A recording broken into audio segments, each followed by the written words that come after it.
స్నేహితుడితో కలిసి వెళ్లిన యువతి దారుణ హత్యకు గురైంది. అప్పటిదాకా నమ్మకంగా కలిసి ఉన్న స్నేహితుడే ఊహించని విధంగా కత్తితో దాడి చేసి హత్య చేశాడు. బెంగళూరు సిటీలో అన్నమయ్య జిల్లాకు చెందిన యువతి చనిపోవడం జిల్లాలో కలకలం రేపింది. హత్యకు ప్రేమ వ్యవహారమే కారణమా లేక మరేదైనా కారణముందా అన్న దానిపై దర్యాప్తు చేపడుతున్నారు పోలీసులు. అయితే హత్య తర్వాత స్నేహితుడు పరారీలో ఉండటంతో ప్రత్యేక బృందాలతో అతని కోసం గాలిస్తున్నారు బెంగళూరు పోలీసులు.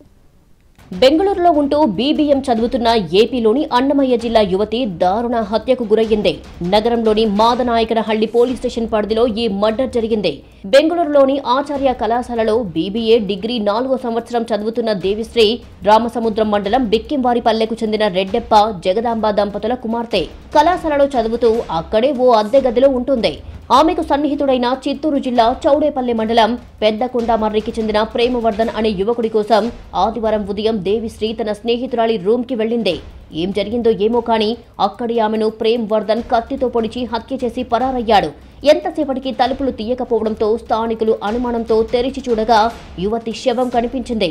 దీంతో పోలీసులకు సమాచారం ఇచ్చారు. కేసు నమోదు చేసుకున్న మాదనాయకనహళ్లి పోలీసులు పరారీలో ఉన్న నిందితుని కోసం గాలిస్తున్నారు.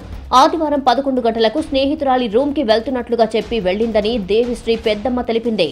ఏం జరిగిందో తెలియదని, తమకు న్యాయం చేయాలని విలపించింది.